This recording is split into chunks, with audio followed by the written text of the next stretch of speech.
Z. My name's Stan, and welcome to the Christmas edition of Weekly Update. My weekly updates aren't going to be called weekly updates next year. We're going to switch over to a new name. And in the last video, I talked about it a little bit, and came up with some of the viewers came up with some good suggestions. I'm not going to tell you what the name is, but we're just going to continue the series of the weekly updates, and we're just going to change it over to the new names. So maybe you guys won't get the pregnancy updates in the column down the side of your video. First up, let's go over by the lathe and talk about expanding mandrels and how I use them for repetitive parts and parts that need to come in and out quickly for either a measurement or a part switch or whatever. Let's go show you how I use expanding mandrels. Okay, for those of you that don't use expanding mandrels, I'm going to show you how I use them. I install a dog at the end of one of the mandrels, and you just put your sleeve on of an appropriate size, and we're back to our other parts, which are these Teflon rounds, and I've got some OD work to do. So we're just going to tighten that on there. All I did was push that sleeve down there till we're just barely snug, and then you just take your take a soft mallet. This is just a rubber dead blow, and give it a little tap. And that's going to lock your part right on the mandrel. And we've got centers here and here, and on the lathe, you know, you can make yourself a center, put it in your chuck, and dress it real quick, and get your 60-degree point, and without taking it out, and then that way you know it's accurate. And then use your live center on the other end, and use the dog to do the driving. The beauty of this is you can take this in and out of the lathe very rapidly, and take it out, measure it, check your work, maybe switch parts or whatever you want to do. I want to bring you over to the lathe here and show you how that drops in, and I'm going to show you my drive setup. And my drive setup's really easy to make. I'm going to put the camera kind of in my way here. Swing and turn down. You should be able to see there. Now I've taken this center. This is a center I've had forever, and I just keep dressing it. You see how many times it's been dressed, but that center point is running very true. Chuck it up, give it a quick dress, and all this is a shoulder bolt with a little sleeve right here, and this is what does the driving. You could drive off of one of the jaws, but I can throw this in a collet, I can throw it in a 3-jaw, 4-jaw, it doesn't matter. And this little guy is just going to sit on here and catch that pin. That's what's going to drive our part. And there you have it. That thing's set and ready to run. All right. So pretty simple and easy in, easy out. See, it's just floating there on centers, but we're positively driven, and I can pop that part in and out anytime I want. But expanding mandrels, wonderful to have for doing OD work and things like that. All right, so I thought I'd show you that. Okay, so short run, 10, 20, 30 pieces. Expanding mandrels are completely viable for doing OD work and indicating your work very accurately from the center bore. I love my expanding mandrel set. So very useful to have around the shop. If you don't have some expanding mandrels, get your hands on some. Next up, let's do a mail call. I got some incoming stuff from a couple of the fellow YouTubers. Let's go take a look at what came in. Hey, morning guys, welcome to Bar Z. My name's Stan, and we're going to do a quick mail call. And it's around that time of year, it's Christmas time, and I had some incoming I wanted to share with you. So let me go grab that, I'll be right back.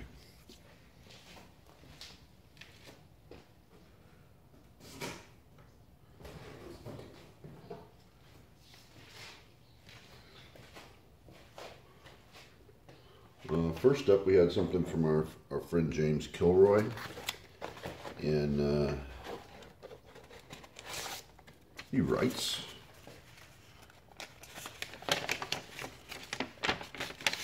Dear Stan, here's a few tokens of my appreciation for a great job you did on the first and hopefully of many more Bar Z Summer Bash. As I explained, the Alina indicator holder, you made it back to Mississippi in my apron. And I'm remiss for taking so long to get it back to you. I've thrown a few extra goodies in there for your use and enjoyment.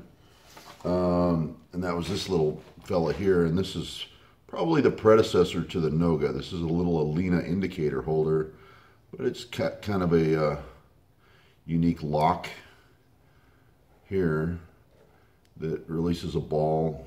It'll swivel, it'll ball around 360 degrees. So it's kind of a neat little holder, and this will hold your dovetail right here, and this is the lock for that right here. That lets your indicator swivel around like that.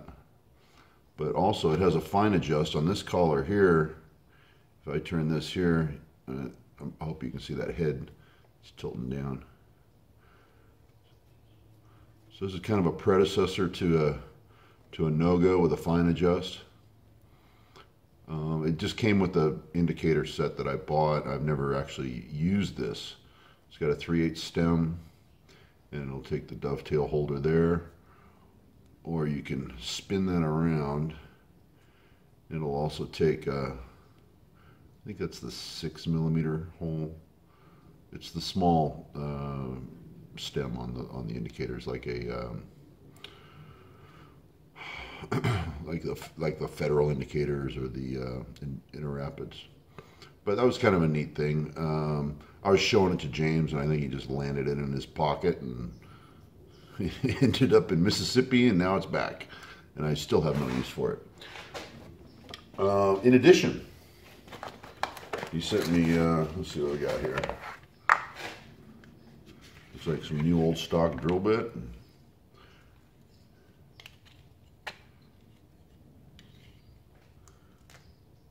(13/16). It's not a silver and dimming, it's a straight shank, so that would slip in a collet in the mill. That's awesome, thank you. This is probably from all his eBay stuff that he does so frequently. What do we got here? This is a 35/64 screw machine drill.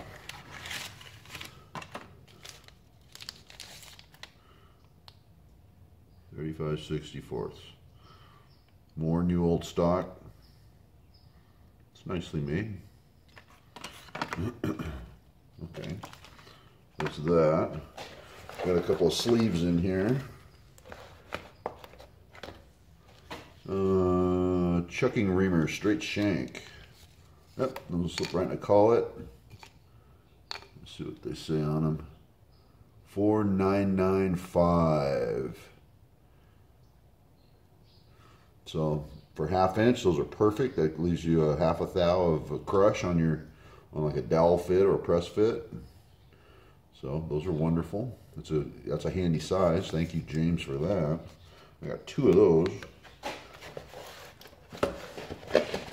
These are made in Macedonia. You know what? His honey pot must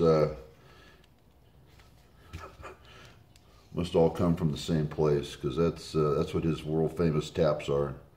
Macedonia. But James is not going to be giving up the location of that honey pot anytime soon. Oh look, some 5/16 24 taps. We got a herd of Winnebagos. Come on down. We're giving them away. Once again, made in Macedonia. And from what I understand, I used one of them. He gave me some at the bash. I've used one of these taps, and they work perfectly. They're a gun type tap. They push the chip out of the bottom. But 5/16 24. Now I have a lifetime supply. What else we got in here? Big old wonkin tap. Looks like a 3/4 10. 3 flute. Another gun type tap. Also known as a plug type tap. So brand new, still in the sleeves. James, thank you very much. Merry Christmas. Here's the most important part. This is what I'm actually the most excited about. Got my sticker for my whiteboard. So this has been a long time coming, but he finally got some printed up, and I can finally complete my my whiteboard collection. And I've left you a place of honor on the whiteboard. So thank you, James, for the Kilroy sticker.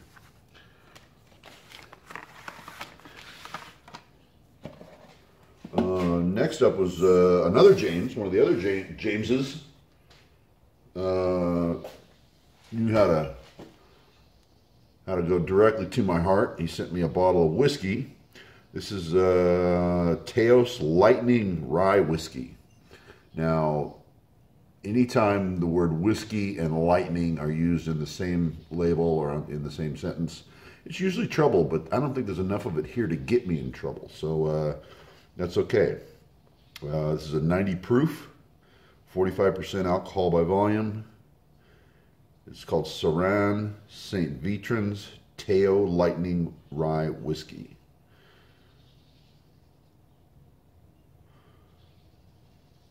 Trying to see where it is bottled. Alcade, New Mexico. All right, so I got some New Mexican whiskey. That's awesome. Thank you, James. Thank you, James, and thank you, James. Okay, and over at my industrial supply, they were doing this was a Black Friday thing. 25-foot cords, and I bought 4 of them. These are an American-made cord, and they were given proceeds to Wounded Warrior. So I went ahead and bought them. These are 12-gauge cords. They got a red, white, and blue jacket, 100% U.S. made. It says it's stamped right on them, made in the USA by CCI, proud to be an American. There's a piece of the jacket there. I don't know if I can get you in close enough to even read that. Probably not, but right on there, that's what she says, right there. And these are the nice ones with the big, heavy molded plugs. And let me plug this one in, and it's got the LED inside. It's got the little orange LED, so you know you can take one look at it and know that it's powered up, which is nice. And what I bought is 25 footers. That's 25 foot is a perfect shop cord for me. I've got enough outlets around here. The 25 foot will get me from whatever outlet I choose to anywhere in the shop. So 25 foot cords are perfect around here. Any more is just a tangled mess. And there's 4 of them, so I'll be kicking around the shop here. 12 gauge cords, nice and heavy, with the extra heavy jacket. You don't have to worry about cutting the jacket, and you know, stuff runs over them or whatever. Things happen, you know, or get drug across an edge or whatever. But there's nothing worse than cheap cords. So Industrial Supplier, I was real happy with them. Might want to look up that CCI on the internet. See if I can get another. The actual jacketing is made by Southwire. 3 conductor, 12 AWG. And then the other jackets is manufactured by CCI, where they take the Southwire and turn this into a cord, and they put the molded ends on it and stuff. But nice cord. The other thing they had was the Maxi Flex gloves. Tom Lipton turned me on to these a long time ago. Maybe you can get the part number off of that. These are available almost anywhere. You can get them on Amazon. The guys over there at my industrial supply, they started carrying them just for me, and they said the response has been pretty good. So they started selling those because I asked them to stock them for me, and they said they sell them to several others. So that's pretty awesome. All right, so kind of a Christmassy looking cord there.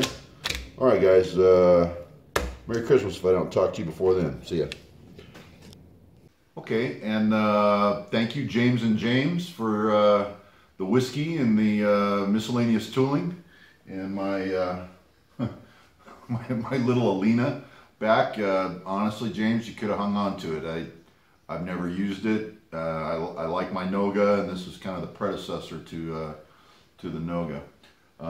So thanks for sending it back, though. Maybe I'll find a use for it someday if I ever need a Relaxus mount or something.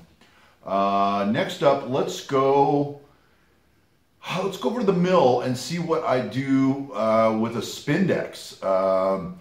I love my little Spindex. It's great for speed work, for just little drilling or tapping operations or light milling and stuff. It's not a heavy duty unit. It's not made for big old heavy cuts and, you know, big old gigantic pieces of steel or whatever. I would definitely go with a super spacer if I'm doing big work. But for pure speed on short production runs, let's go look at how we use it. Okay, well, I was going to give you guys another tip. I've got my Spindex mounted vertically in on the mill, and you know, it's a Spindex is a handy thing, but sometimes you want to use it vertically just for speed. You know, just to speed up your process and the things you're doing. What we have here is some Teflon rounds, and they just fit in this. This is an emergency collet, also known as a pot chuck or pot collet. And it fits. It's made for these 2-inch rounds. I've already bored the center, put it on a mandrel, and turned the outside. So I've got a very accurate OD that fits in this pot collet, you know, very nicely. And we're not even going to gronk down on this thing that much. We're just going to kind of do it by hand here. And now I've got a part setting in here, and I just need to go around and spot 4 holes in an accurate pattern. But with so much sticking out of this pot collet, we want to make sure it's not running out, and it indicates really fast. And I'm going to actually put the indicator over by you guys. I usually do it facing me. Oh, it's not going to work that way. Well, you're going to have to take my word for it. All right, but you just bring your bring it into 0 and give yourself a little spin here. Find your high spot, and I'm off about 6 thousandths, way up here on top. I'm just going to tap it around. I'm going to take half of my air, and these things tap in really quick. I've been doing this on every single one, and it's just no big deal. Oh, I went too far.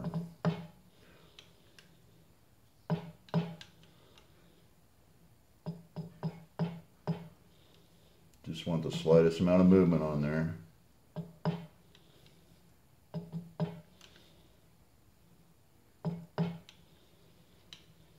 Okay, we got about a half thou tick there with that thing spinning around.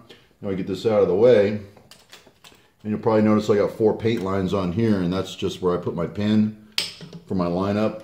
I leave the thing loose, turn on, and I'll go through and spot my holes. Now, you could do this on a rotary table, but why would you? I mean, this is just pure speed right here. There's no reason to do a rotary table and sit there cranking on that poor thing. You spend all your time cranking the handle and not enough time drilling your holes. So in a semi-production situation where you got, you know, 6, 8, 10 of these to do, it's pretty darn quick. And now we've got a 4-bolt pattern. There.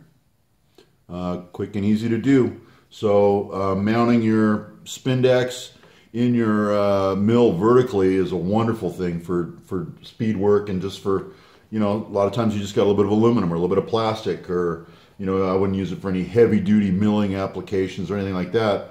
This is just Teflon, you know, and I only got 6 of them to do, so no big deal. But it's going to go fast. And having to indicate it in, you know, if I ran a deeper collet, I wouldn't have to indicate it. If it would be supported better. But I've only got about a 1/2 inch of engagement down there on these things, so it's definitely needed. If I had a deeper one that was machined that would support it better, I wouldn't worry about the run out of the thing. But it's no big deal indicating them in. It goes quick. So all right, man. Thanks for watching. Hope you enjoyed the tip.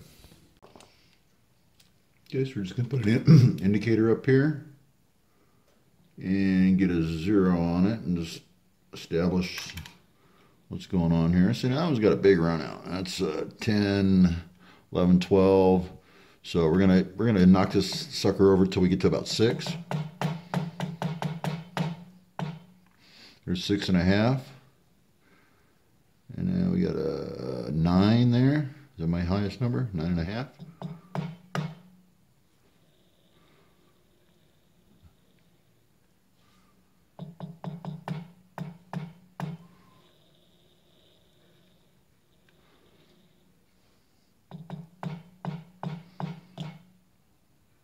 had to hit the stylus on that one. It's a 1,000 tick. I'll buy it. So we're good to drill on that. And get back over to our little white line. North, south, and east and west. And drill away here.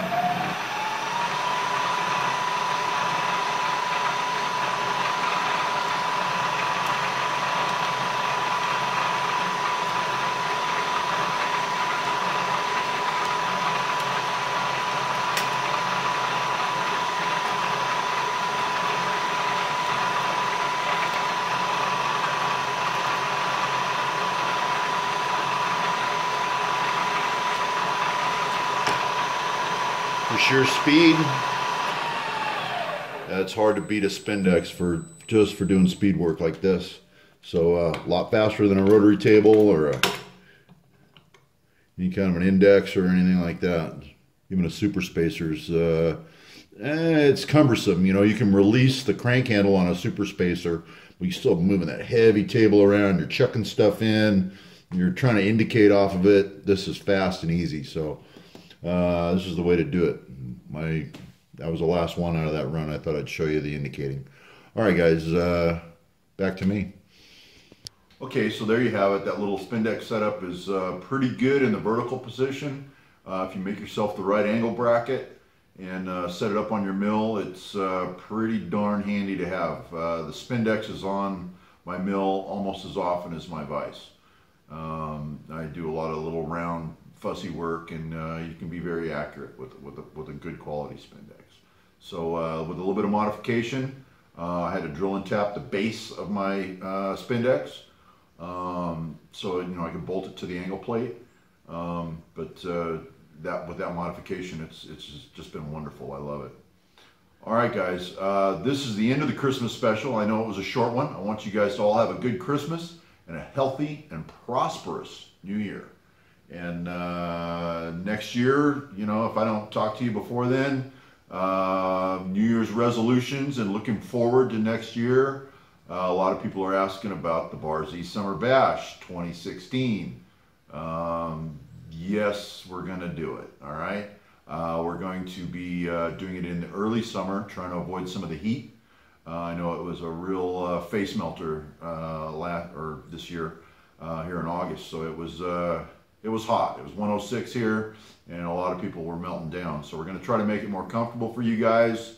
We're going to change the itinerary around, and we're going to try to get some new and exciting things for you guys to do, activities-wise, during the course of the day. I would look for the 4-Jaw Challenge to come back, and maybe some other stuff up our sleeve, okay? But stay tuned to the channel, and we're going to announce it early in the year so you guys can set aside the time and make travel plans for some of you long distance folks, and hopefully we'll have a good time this coming year. All right, guys, Merry Christmas and a Happy New Year. This is Stan from Bar Z signing off. See you later. Bye.